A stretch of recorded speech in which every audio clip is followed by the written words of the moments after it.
भारत की लोक गाथाओं में है कि सुकरात की शिष्य परंपरा के मनीषी अरस्तु ने अपने शिष्य सिकंदर को भारत से गीता ज्ञानी गुरु लाने का निर्देश दिया था। गीता के ही एक ईश्वरवाद को विश्व की विविध भाषाओं में मूसा, ईसा तथा अनेक सूफी महात्माओं ने फैलाया। भाषांतर होने से ये पृथक पृथक प्रतीत होते हैं, किंतु सिद्धांत गीता के ही है। अतः गीता मानव मात्र का अतर्क्य धर्मशास्त्र है। गीता का आशय यथार्थ गीता के रूप में प्रस्तुत कर स्वामी श्री अड़गड़ानंद जी महाराज ने मानव मात्र को एक अमूल्य निधि दी है, जिसका कैसेट रूपांतर श्री जीतन भाई के सौजन्य से हुआ है। गीता के दसियों हजार अनुवादों के बीच दैदीप्यमान इस व्याख्या के आलोक में आप सब परम श्रेय के साधक बने।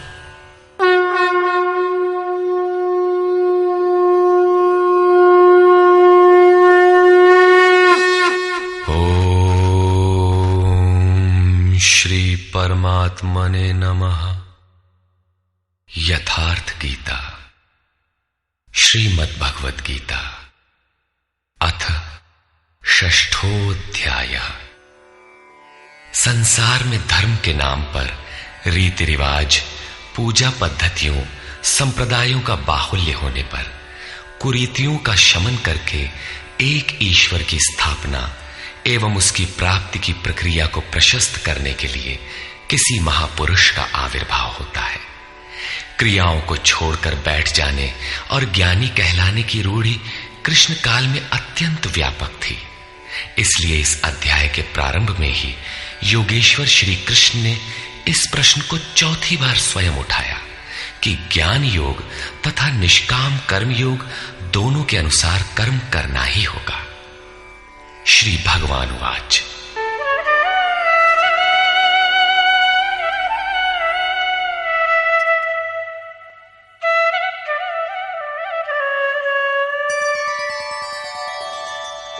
अनाश्रितः कर्मफलम् कार्यं कर्म करोति यः स सन्न्यासी च योगी च न निरग्निर्न चाक्रियः। श्री कृष्ण महाराज बोले, अर्जुन, कर्म फल के आश्रय से रहित होकर अर्थात कर्म करते समय किसी प्रकार की कामना न रखते हुए जो कार्यम कर्म करने योग्य प्रक्रिया विशेष को करता है, वही सन्यासी है, वही योगी है। केवल अग्नि को त्यागने वाला तथा केवल क्रिया को त्यागने वाला न सन्यासी है न योगी। क्रियाएं बहुत सी हैं, उनमें से कार्यम कर्म करने योग्य क्रिया, नियत कर्म निर्धारित की हुई कोई क्रिया विशेष है, वो है यज्ञ की प्रक्रिया, जिसका शुद्ध अर्थ है आराधना, जो आराध्य देव में प्रवेश दिला देने वाली विधि विशेष है। उसको कार्य रूप देना कर्म है। जो उसे करता है वही सन्यासी है, वही योगी होता है। केवल अग्नि को त्यागने वाला कि हम अग्नि नहीं छूते, या कर्म त्यागने वाला कि मेरे लिए कर्म है ही नहीं, मैं तो आत्मज्ञानी हूं, केवल ऐसा कहे और कर्म आरंभ ही न करे, करने योग्य क्रिया विशेष न करे, तो वो न सन्यासी है न योगी। इस पर और देखें। यम सन्न्यासमिति प्राहुः योगं तं विद्धि पांडव नह्य सन्न्यस्त संकल्पो योगी भवति कश्चन। अर्जुन, जिसे सन्यास ऐसा कहते हैं उसी को तू योग जान, क्योंकि संकल्पों का त्याग किए बिना कोई भी पुरुष योगी नहीं होता। अर्थात कामनाओं का त्याग दोनों ही मार्गियों के लिए आवश्यक है। तब तो सरल है कि कह दे कि हम संकल्प नहीं करते और हो गए योगी सन्यासी। श्री कृष्ण कहते हैं ऐसा कदापि नहीं है। आरुरुक्षोर्मुनेर्योगम् कर्म कारणमुच्यते योगारूढस्य तस्यैव शमः कारणमुच्यते। योग पर आरूढ़ होने की इच्छा वाले मननशील पुरुष के लिए योग की प्राप्ति में कर्म करना ही कारण है, और योग का अनुष्ठान करते करते जब वो परिणाम देने की अवस्था में आ जाए, उस योगारूढ़ता में शमः कारणम उच्यते, संपूर्ण संकल्पों का अभाव कारण है। इससे पहले संकल्प पिंड नहीं छोड़ते। और यदा हिनेन्द्रियार्थेषु न कर्मस्वनुषज्यते सर्वसंकल्पसन्न्यासी योगारूढ़स्तदोच्यते। जिस काल में पुरुष न तो इंद्रियों के भोगों में आसक्त होता है और न कर्मों में ही आसक्त है, योग की परिपक्वावस्था में पहुंच जाने पर आगे कर्म करके ढूंढने किसे? अतः नियत कर्म आराधना की आवश्यकता नहीं रह जाती, इसलिए वो कर्मों में भी आसक्त नहीं है। उस काल में सर्व संकल्प सन्यासी, सर्व संकल्पों का अभाव है, वही सन्यास है, वही योगारूढ़ता है। रास्ते में सन्यास नाम की कोई वस्तु नहीं है। इस योगारूढ़ता से लाभ क्या है? उद्धरेदात्मनात्मानं नात्मानमवसादयेत् आत्मैव ह्यात्मनो बन्धु आत्मैव रिपुरात्मनः। अर्जुन, मनुष्य को चाहिए कि अपने द्वारा अपना उद्धार करे, अपने आत्मा को अधोगति में न पहुंचावे, क्योंकि वो जीवात्मा स्वयं ही अपना मित्र है और यही अपना शत्रु भी है। कब ये शत्रु होता है और कब मित्र, इस पर कहते हैं बन्धुरात्मात्मनस्तस्य येनात्मैवात्मना जितः अनात्मनस्तु शत्रुत्वे वर्तेतात्मैव शत्रुवत्। जिस जीवात्मा द्वारा मन और इंद्रियों सहित शरीर जीता हुआ है, उसके लिए उसी का जीवात्मा मित्र है, और जिसके द्वारा मन और इंद्रियां सहित शरीर नहीं जीता गया है, उसके लिए वो स्वयं शत्रुता में बरतता है। इन दो श्लोकों में श्री कृष्ण एक ही बात कहते हैं कि अपने द्वारा अपने आत्मा का उद्धार करें, उसे अधोगति में न पहुंचाएं, क्योंकि आत्मा ही मित्र है। सृष्टि में न दूसरा कोई शत्रु है न मित्र। किस प्रकार? जिसके द्वारा मन सहित इंद्रियां जीती हुई हैं, उसके लिए उसी का आत्मा मित्र बनकर मित्रता में बरतता है, परम कल्याण करने वाला होता है।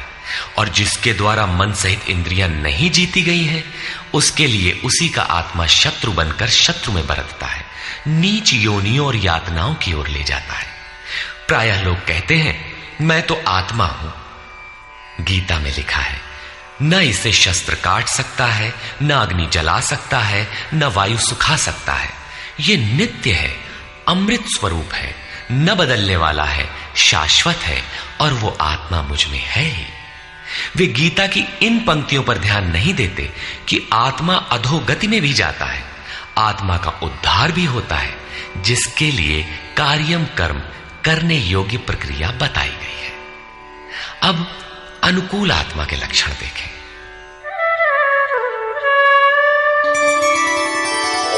जितात्मनः प्रशान्तस्य परमात्मा समाहितः शीतोष्णसुखदुःखेषु तथा मानापमानयोः। सर्दी गर्मी, सुख दुख और मान अपमान में जिसके अंतःकरण की वृत्तियां भली प्रकार शांत हैं, ऐसे स्वाधीन आत्मा वाले पुरुष में परमात्मा सदैव स्थित है, कभी विलग नहीं होता। जितात्मा अर्थात जिसने मन सहित इंद्रियों को जीत लिया है, वृत्ति परम शांति में प्रवाहित हो गई है, यही आत्मा के उद्धार की अवस्था है। आगे कहते हैं, ज्ञान विज्ञान तृप्तात्मा कूटस्थो विजितेन्द्रियः युक्त इत्युच्यते योगी समलोष्टाश्मकाञ्चनः। जिसका अंतःकरण ज्ञान विज्ञान से तृप्त है, जिसकी स्थिति अचल स्थिर और विकार रहित है, जिसने इंद्रियों को विशेष रूप से जीत लिया है, जिसकी दृष्टि में मिट्टी, पत्थर और सुवर्ण एक समान है, ऐसा योगी युक्त कहा जाता है। युक्त का अर्थ है योग से संयुक्त। ये योग की पराकाष्ठा है, जिसे योगेश्वर 5वें अध्याय में श्लोक 7 से 12 तक अभिचित्रित कराए हैं। परम तत्व परमात्मा का साक्षात्कार और उसके साथ होने वाली जानकारी ज्ञान है। 1 इंच भी इष्ट से दूरी है, जानने की इच्छा बनी है, तब तक वो अज्ञानी है। वो प्रेरक कैसे सर्वव्याप्त है, कैसे प्रेरणा देता है, कैसे अनेक आत्माओं का एक साथ पथ प्रदर्शन करता है, कैसे वो भूत भविष्य और वर्तमान का ज्ञाता है। उस प्रेरक इष्ट की कार्य प्रणाली का ज्ञान ही विज्ञान है। जब से हृदय में इष्ट का आविर्भाव होता है, उसी दिन से वो निर्देश देने लगता है, किंतु प्रारंभ में साधक समझ नहीं पाता। पराकाष्ठा काल में ही योगी उनकी आंतरिक कार्य प्रणाली को पूर्णतः समझ पाता है। यही समझ विज्ञान है। योगारूढ़ अथवा युक्त पुरुष का अंतःकरण ज्ञान विज्ञान से तृप्त रहता है। इसी प्रकार योग युक्त पुरुष की स्थिति का निरूपण करते हुए योगेश्वर श्री कृष्ण पुनः कहते हैं, सुहृन्मित्रार्युदासीन मध्यस्थद्वेष्य बन्धुषु साधुष्वपि च पापेषु समबुद्धिर्विशिष्यते। प्राप्ति के पश्चात महापुरुष समदर्शी और समवर्ती होता है। जैसे पिछले श्लोक में उन्होंने बताया कि जो पूर्ण ज्ञाता या पंडित है, वो विद्या विनय संपन्न ब्राह्मण में, चांडाल में, गाय, कुत्ता, हाथी में समान दृष्टि वाला होता है। उसी का पूरक ये श्लोक है।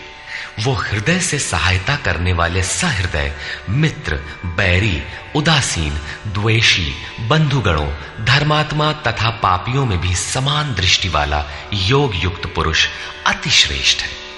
वो उनके कार्यों पर दृष्टि नहीं डालता, बल्कि उनके भीतर आत्मा के संचार पर ही उसकी दृष्टि पड़ती है। इन सब में वो केवल इतना अंतर देखता है कि कोई कुछ नीचे की सीढ़ी पर खड़ा है तो कोई निर्मलता के समीप, किंतु वो क्षमता सब में है। यहां योग युक्त के लक्षण पुनः दोहराए गए। कोई योग युक्त कैसे बनता है, वो कैसे यज्ञ करता है, यज्ञ स्थली कैसी हो, आसन कैसा हो, उस समय कैसे बैठा जाए, कर्ता के द्वारा पालन किए जाने वाले नियम, आहार विहार, सोने जागने का संयम तथा कर्म पर कैसी चेष्टा हो, इत्यादि बिंदुओं पर योगेश्वर श्री कृष्ण ने अगले 5 श्लोकों में प्रकाश डाला, जिससे आप भी उस यज्ञ को संपन्न कर सके। अध्याय 3 में उन्होंने यज्ञ का नाम लिया और बताया कि यज्ञ की प्रक्रिया ही वो नियत कर्म है। अध्याय 4 में उन्होंने यज्ञ का स्वरूप विस्तार से बताया, जिसमें प्राण का अपान में हवन, अपान का प्राण में हवन, प्राण अपान की गति रोककर मन का निरोध इत्यादि किया जाता है। सब मिलाकर यज्ञ का शुद्ध अर्थ है आराधना, तथा उस आराध्य देव तक की दूरी तय कराने वाली प्रक्रिया, जिस पर 5वें अध्याय में भी कहा। किंतु उसके लिए आसन, भूमि, करने की विधि इत्यादि का चित्रण शेष था। उसी पर योगेश्वर श्री कृष्ण यहां प्रकाश डालते हैं। योगी युञ्जीत सततम् आत्मानं रहसि स्थितः एकाकीयत चित्तात्मा निराशीर परिग्रह। चित्त को जीतने में लगा हुआ योगी मन, इंद्रियों और शरीर को वश में रखकर वासना और संग्रह रहित होकर एकांत स्थान में अकेले ही चित्त को आत्मोपलब्धि कराने वाली योग क्रिया में लगावे। उसके लिए स्थान कैसा हो, आसन कैसा रहे? शुचौ देशे प्रतिष्ठाप्य स्थिरमासनमात्मनः नात्युच्छ्रितं नातिनीचं चैलाजिनकुशोत्तरम्। शुद्ध भूमि में कुश, मृगछाल, वस्त्र अथवा इससे उत्तरोत्तर रेशमी ऊनी तख्त कुछ भी बिछाकर अपने आसन को न अति ऊंचा न नीचा स्थिर स्थापित करें। शुद्ध भूमि का तात्पर्य उसके झाड़ने बुहारने सफाई करने से है। जमीन पर कुछ बिछा लेना चाहिए, चाहे मृगछाल हो या चटाई अथवा कोई भी वस्त्र, तख्त, जो भी उपलब्ध हो, कोई एक वस्तु बिछा लेना चाहिए। आसन हिलने डुलने वाला ना हो, न जमीन से बहुत ऊंचा हो और न एकदम नीचा। पूज्य महाराज जी लगभग 5 इंच ऊंचे आसन पर बैठते थे। एक बार भाविकों ने लगभग 1 फीट ऊंचा संगमरमर का एक तख्त मंगा दिया।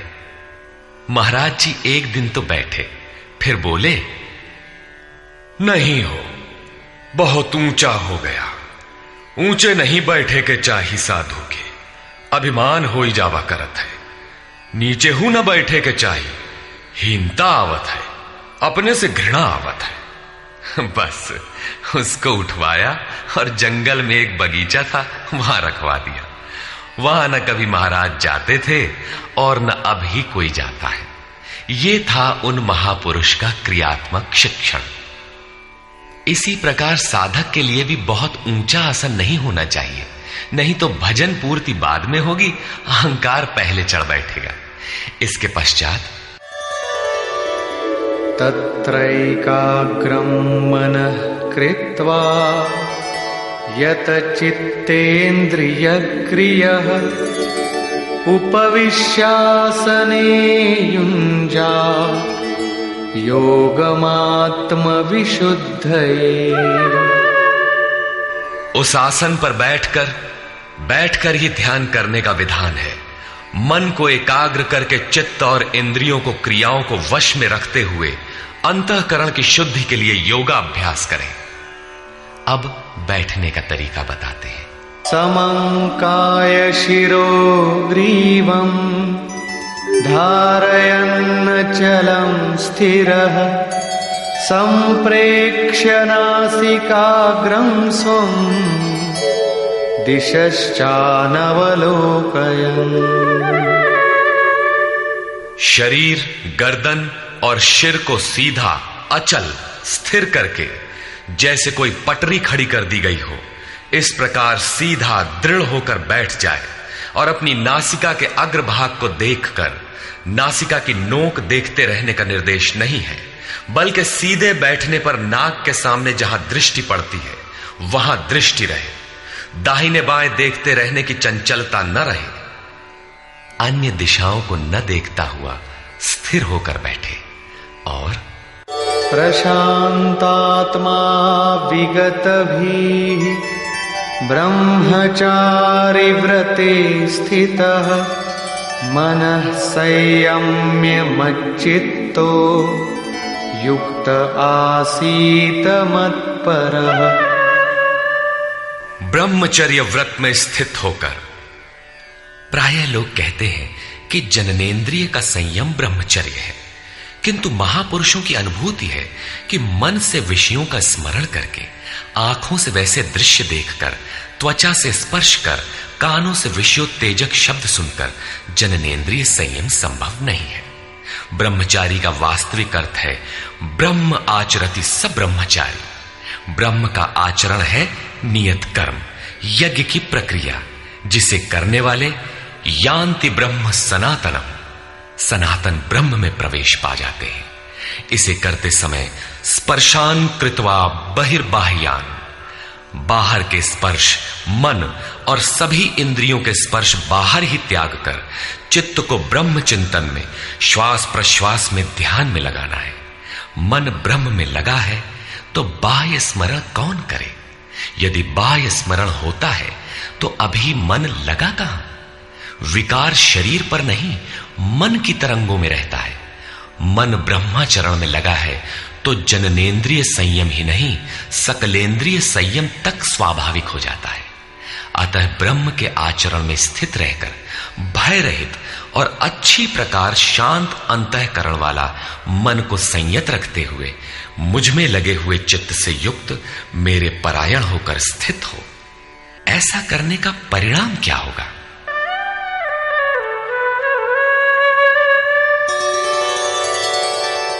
युञ्जन्नेवं सदात्मानं योगी नियतमानसः शान्तिं निर्वाण परमा मत्संस्थामधिगच्छति। इस प्रकार अपने आप को निरंतर उसी चिंतन में लगाता हुआ संयत मन वाला योगी मेरे में स्थिति रूपी पराकाष्ठा वाली शांति को प्राप्त होता है। इसलिए अपने को निरंतर कर्म में लगाए।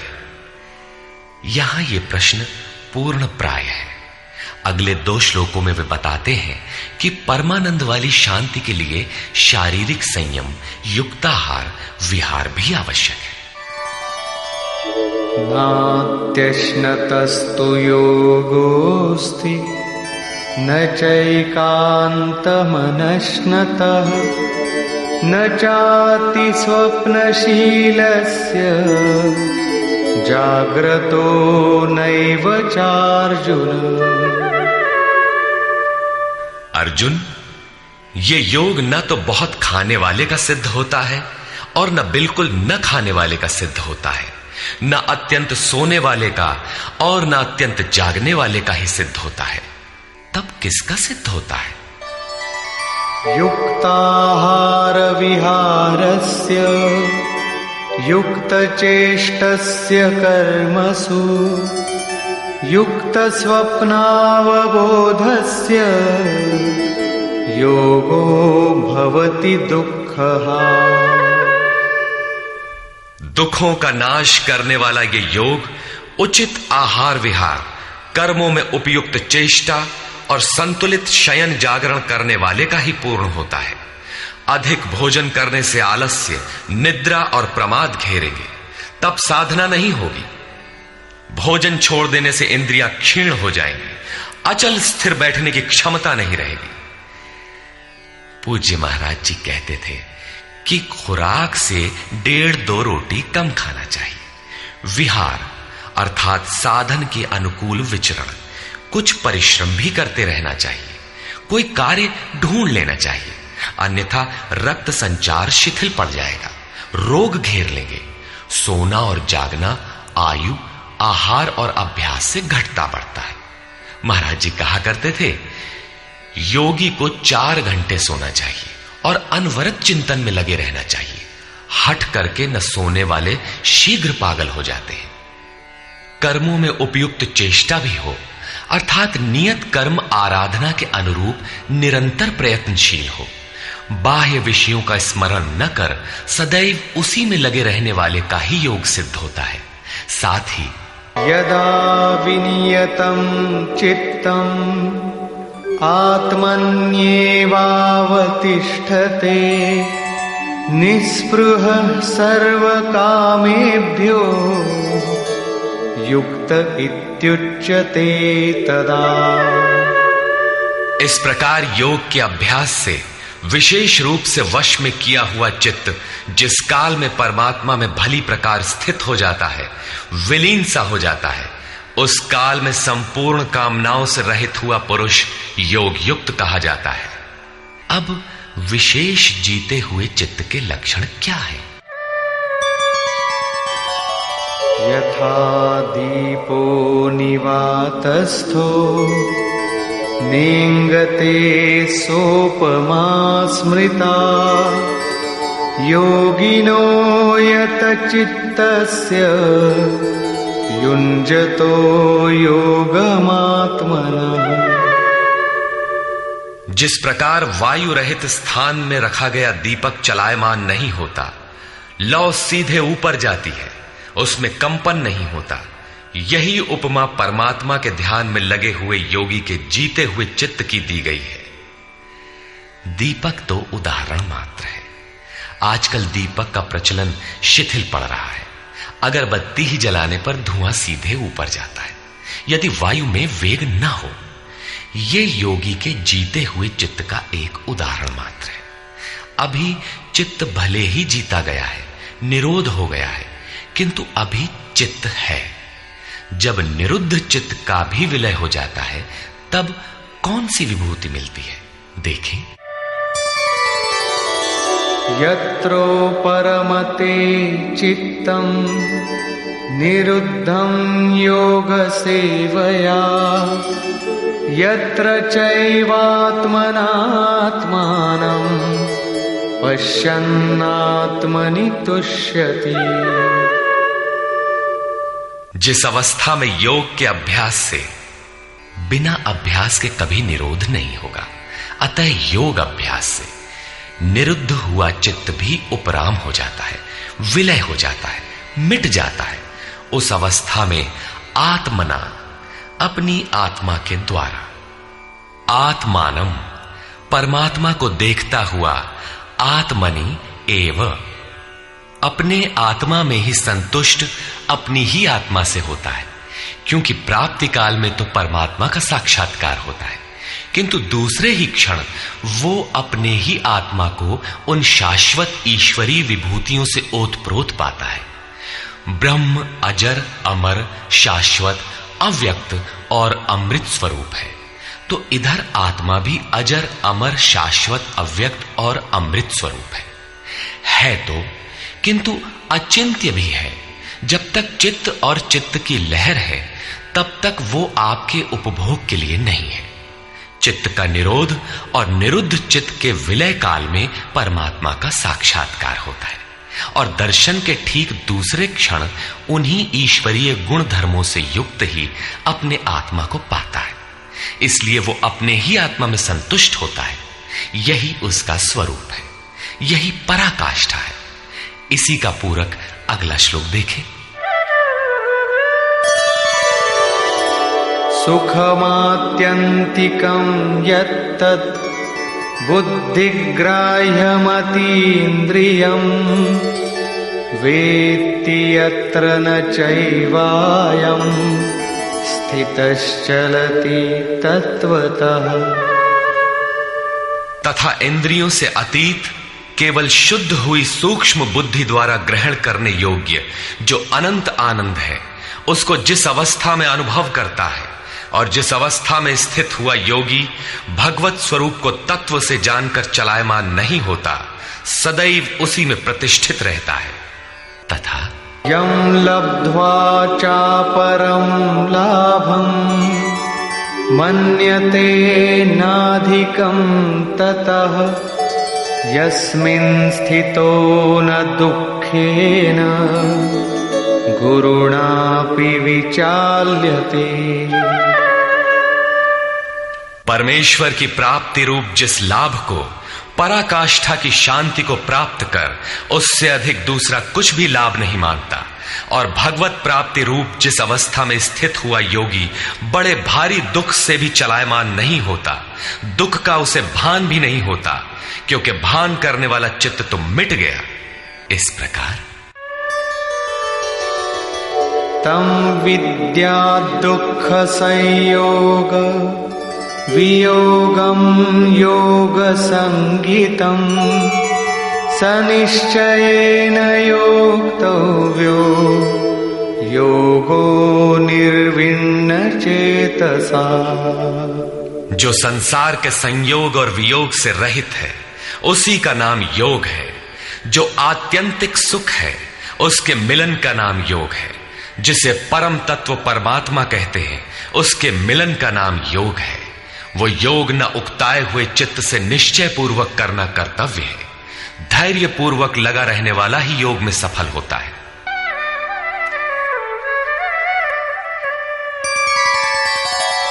संकल्प प्रभवान कामान त्यक्त्वा सर्वान् शेषतः मनसैवेन्द्रियग्रामं विनियम्य समन्ततः।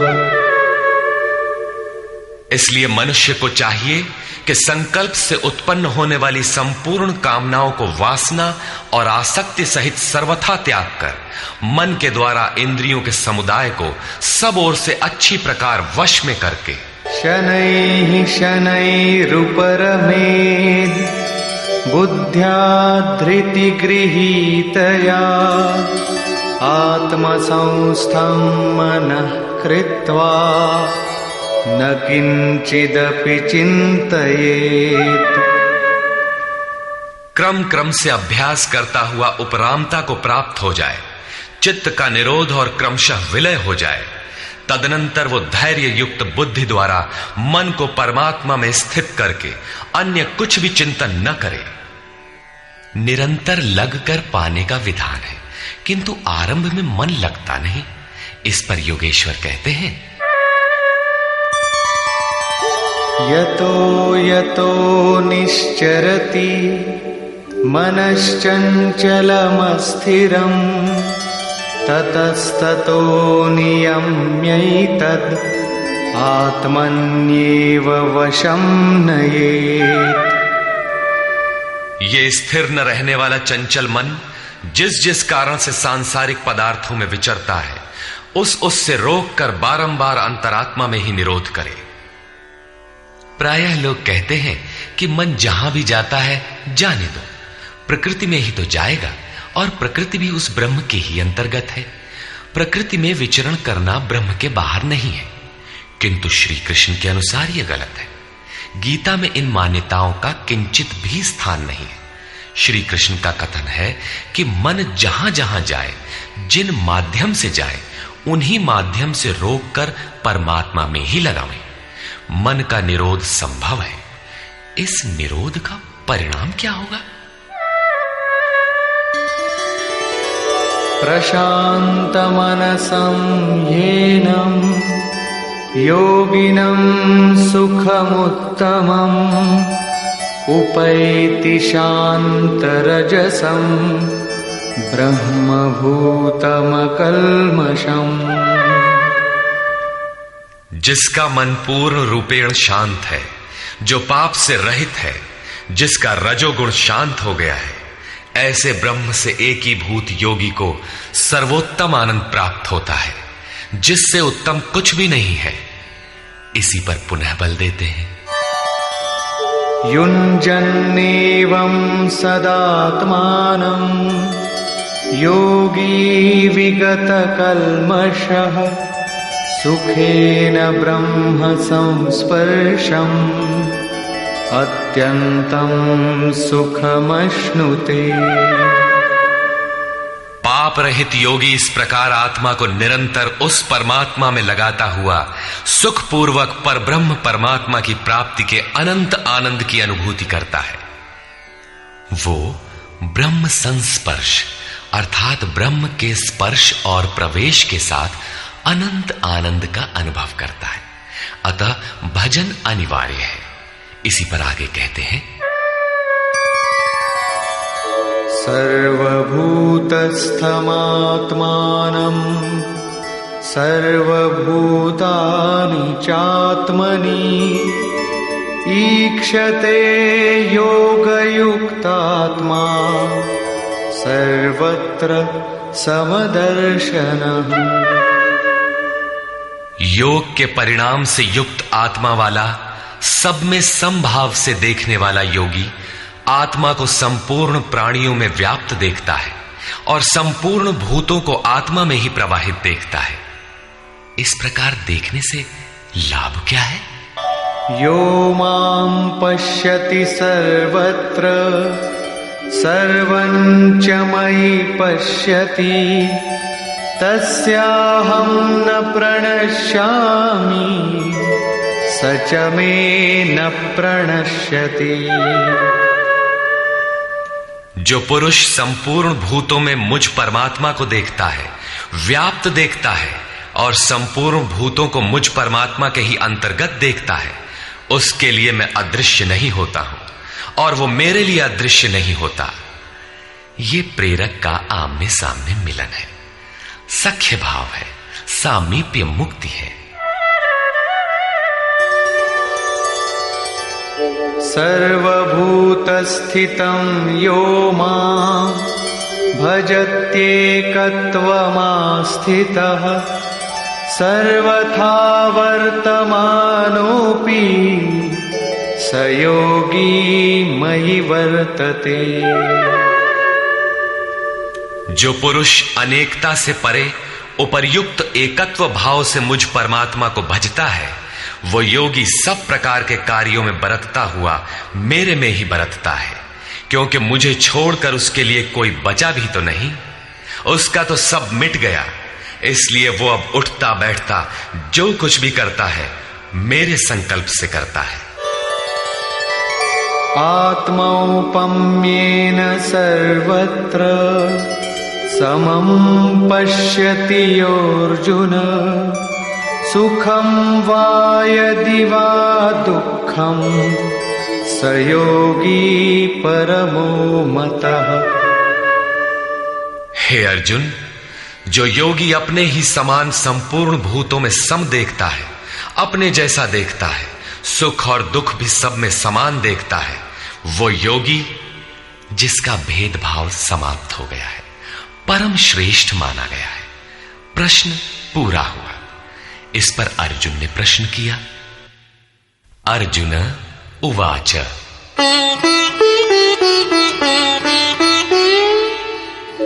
योऽयं योगस्त्वया प्रोक्तः साम्येन मधुसूदन एतस्याहं न पश्यामि चञ्चलत्वात् स्थितिं स्थिराम्। हे मधुसूदन, ये योग जो आप पहले बता आए हैं, जिससे समत्व भाव दृष्टि मिलती है, मन के चंचल होने से बहुत समय तक इसमें ठहरने वाली स्थिति में मैं अपने को नहीं देखता। चंचलं हि मनः कृष्ण प्रमाथि बलवदृढम् तस्याहं निग्रहं मन्ये वायोरिव सुदुष्करम्। हे श्री कृष्ण, ये मन बड़ा चंचल है, प्रमथन स्वभाव वाला है, अर्थात दूसरे को मत डालने वाला हठी तथा बलवान है। इसलिए इसे वश में करना मैं वायु की भांति अति दुष्कर मानता हूं। तूफानी हवा और इसको रोकना बराबर है। इस पर योगेश्वर श्री कृष्ण कहते हैं, श्री भगवान उवाच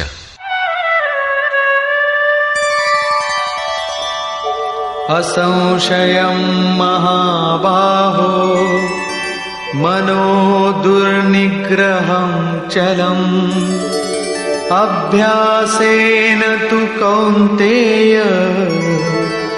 वैराग्येण च गृह्यते।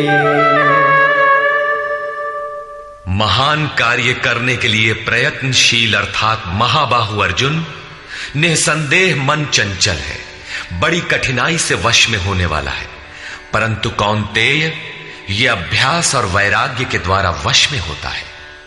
जहां चित्त को लगाना है वहां स्थिर करने के लिए बार बार प्रयत्न का नाम अभ्यास है, तथा देखी सुनी विषय वस्तुओं में, संसार या स्वर्ग आदि के भोगों में राग अर्थात लगाव का त्याग वैराग्य है। श्री कृष्ण कहते हैं कि मन वश में करना कठिन है, किंतु अभ्यास और वैराग्य द्वारा ये वश में हो जाता है। असंयतात्मना योगो दुष्प्राप इति मे मतिः वश्यात्मना तु यतता शक्यो वाप्तुमुपायतः। अर्जुन, मन को वश में न करने वाले पुरुष के लिए योग प्राप्त होना कठिन है, किंतु स्ववश मन वाले प्रयत्नशील पुरुष के लिए योग सहज है, ऐसा मेरा अपना मत है।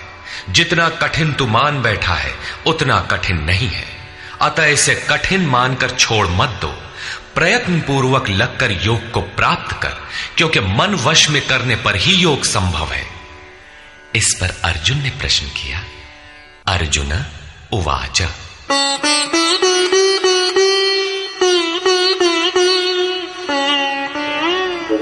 अयति श्रद्धयोपेतो योगाच्चलितमानसः अप्राप्य योगसंसिद्धिं कां गतिं कृष्ण गच्छति। योग करते करते यदि किसी का मन चलायमान हो जाए, यद्यपि अभी योग में उसको श्रद्धा है ही, तो ऐसा पुरुष भगवत सिद्धि को प्राप्त न होकर किस गति को पाता है? कच्चिन्नो भय विभ्रष्टः छिन्नाभ्रमिव नश्यति अप्रतिष्ठो महाबाहो विमूढ़ो ब्रह्मणः पथि। महाबाहु श्री कृष्ण, भगवत प्राप्ति के मार्ग से विचलित हुआ वो मोहित पुरुष छिन्न भिन्न बादल की भांति दोनों ओर से नष्ट भ्रष्ट तो नहीं होता। छोटी सी बदली आकाश में छाए तो वो न बरस पाती है, न लौटकर मेघों से ही मिल पाती है, बल्कि हवा के झोंकों से देखते देखते नष्ट प्राय हो जाती है।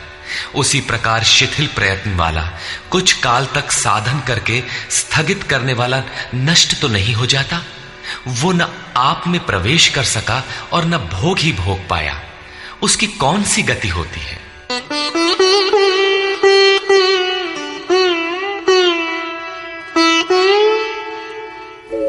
एतन्मे संशयं कृष्ण छेत्तुमर्हस्य शेषतः त्वदन्यः संशयस्यास्य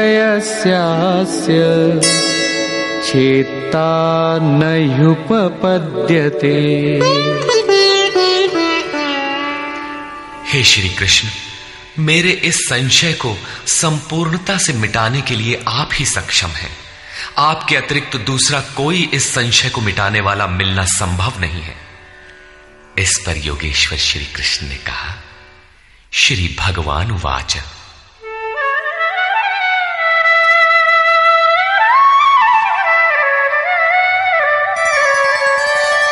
पार्थ नैवेह नामुत्र विनाशस्तस्य विद्यते न हि कल्याणकृत् कश्चित् दुर्गतिं तात गच्छति।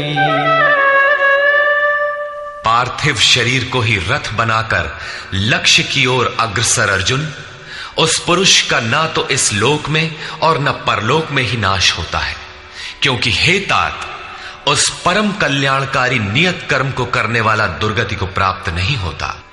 उसका होता क्या है?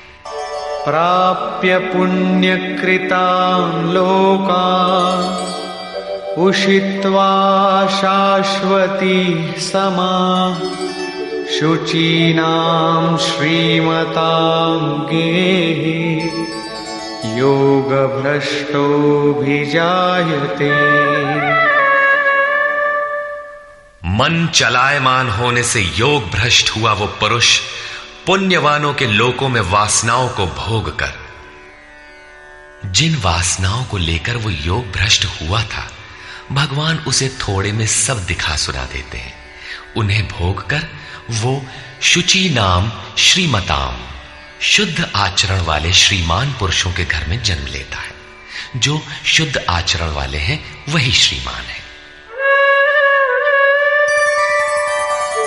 अथवा योगिनामेव कुले भवति धीमताम् एतद्धि दुर्लभतरम् लोके जन्म यदीदृशम्।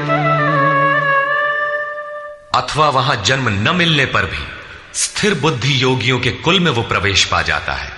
श्रीमानों के घर में पवित्र संस्कार बचपन से ही मिलने लगते हैं, किंतु वहां जन्म न हो पाने पर वो योगियों के कुल में, घर में नहीं, शिष्य परंपरा में प्रवेश पा जाता है।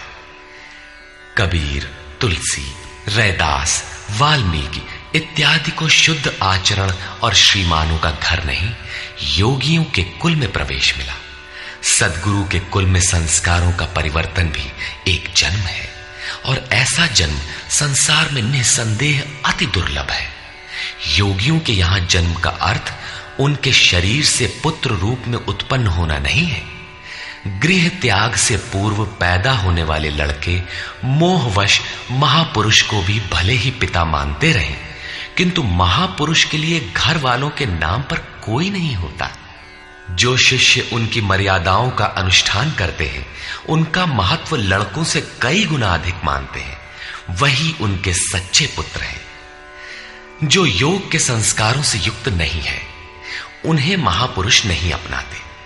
पूज्य महाराज जी यदि साधु बनाते तो हजारों विरक्त उनके शिष्य होते, किंतु उन्होंने किसी को किराया भाड़ा देकर, किसी के घर सूचना भेजकर, पत्र भेजकर, समझा बुझाकर सबको उनके घर लौटा दिया। बहुत लोग हट करने लगे तो उन्हें अपशकुन हो, भीतर से मना हो कि इसमें साधु बनने के एक भी लक्षण नहीं है, इसे रखने में भलाई नहीं है, ये पार नहीं होगा। निराश होकर दो एक ने पहाड़ से गिरकर अपनी जान भी दे दी, किंतु महाराज जी ने उन्हें अपने यहां नहीं रखा। बाद में पता चलने पर बोले, जानत रहूं कि बड़ा विकल है, लेकिन ये सोचते है कि सचहूं के मरी जाए तो रख ही लेते, एक ठो पतितय राहत और का हो। ममत्व उनमें भी विकट था, फिर भी नहीं रखा।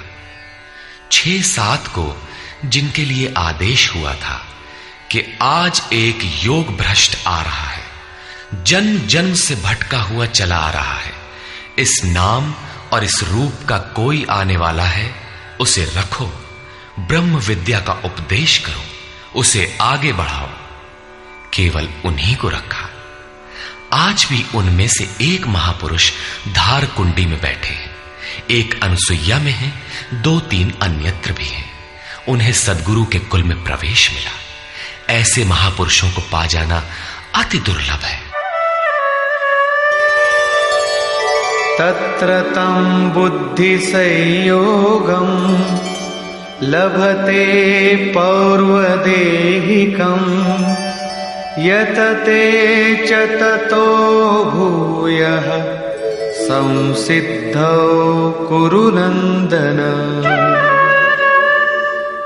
वहां वो पुरुष पहले शरीर में साधन किए हुए बुद्धि के संयोग को, अर्थात पूर्व जन्म के साधन संस्कारों को अनायास ही प्राप्त हो जाता है, और हे कुरुनंदन, उसके प्रभाव से वो फिर संसिद्धौ, भगवत प्राप्ति रूपी परम सिद्धि के निमित्त प्रयत्न करने लगता है।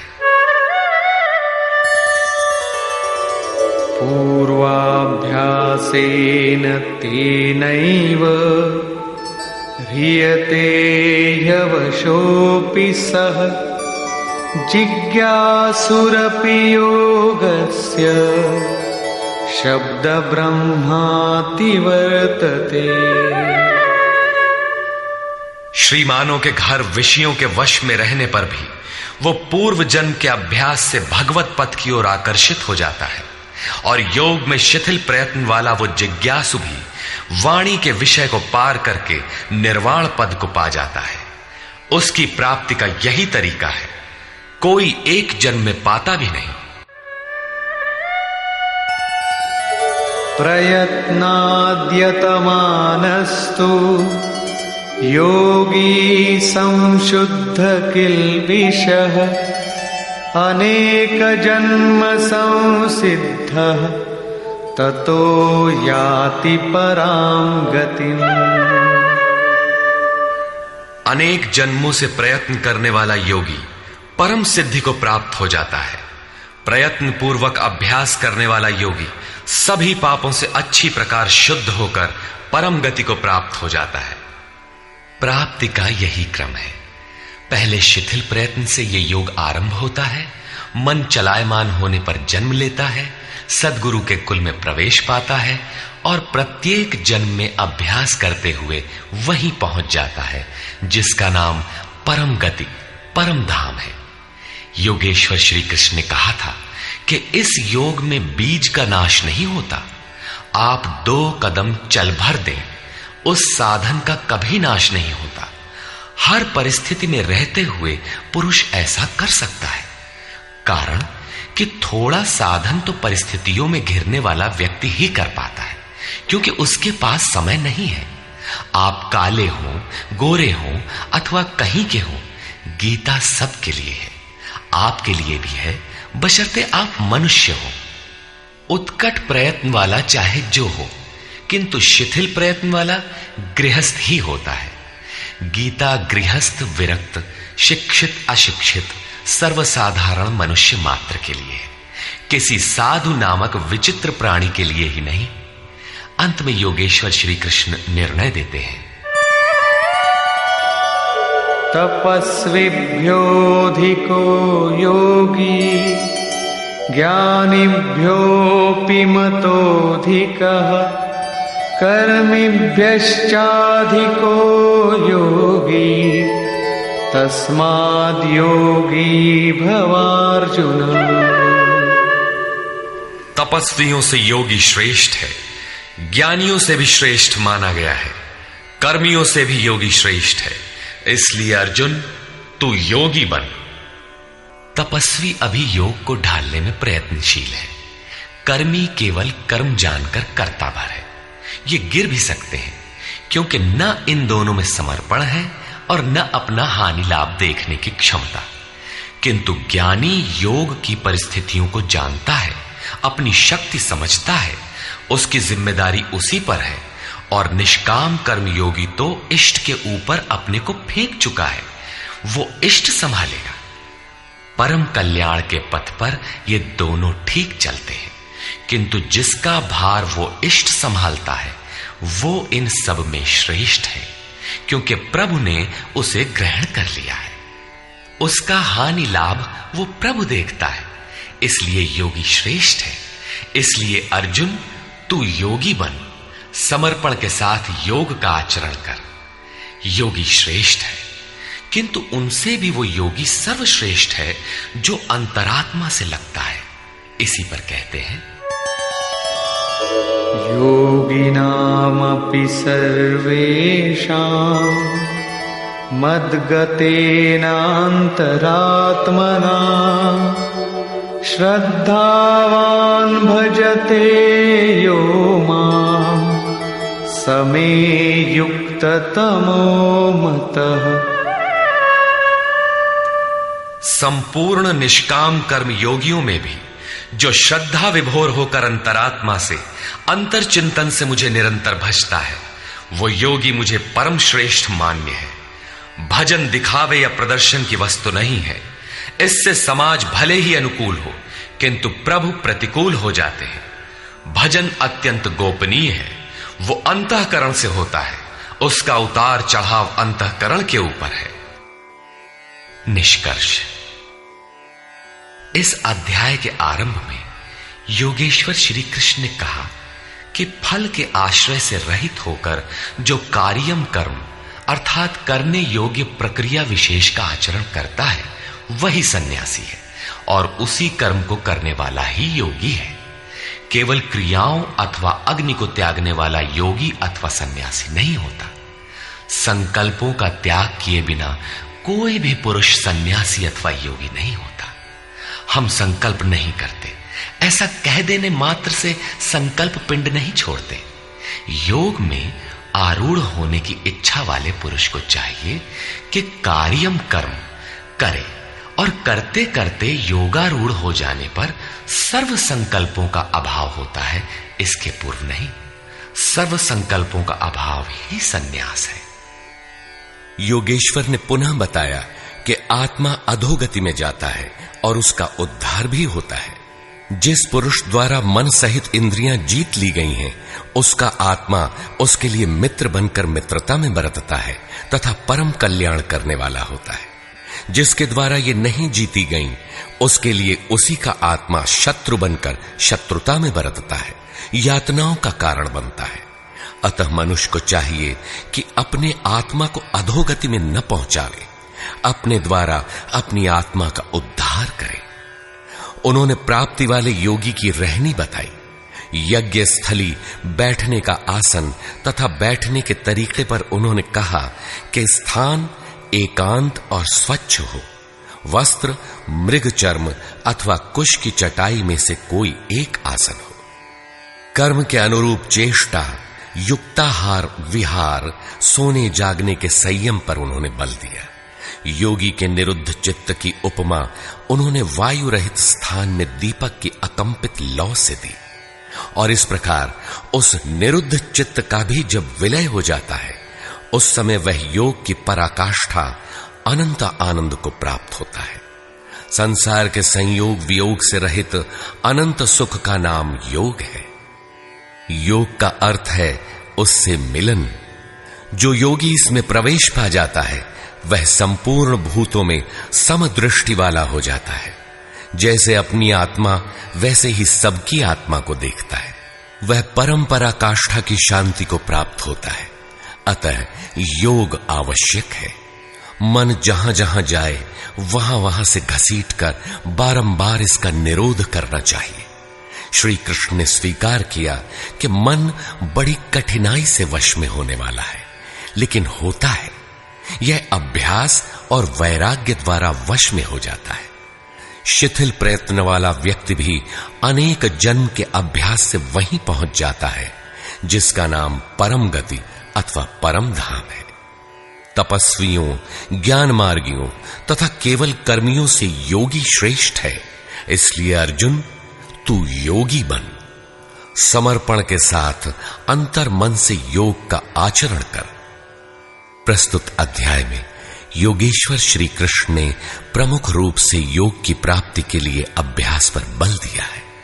अतः ओम तत्सदिति श्रीमद् भगवद गीता सूपनिषत्सु ब्रह्म विद्यायाम योग शास्त्रे श्री कृष्णा अर्जुन संवादे अभ्यास योगो नाम षष्ठोऽध्यायः। इस प्रकार स्वामी अड़गड़ानंद कृत श्रीमद् भगवद गीता के भाष्य यथार्थ गीता का छठा अध्याय पूर्ण होता है। हरि ओम तत्सत।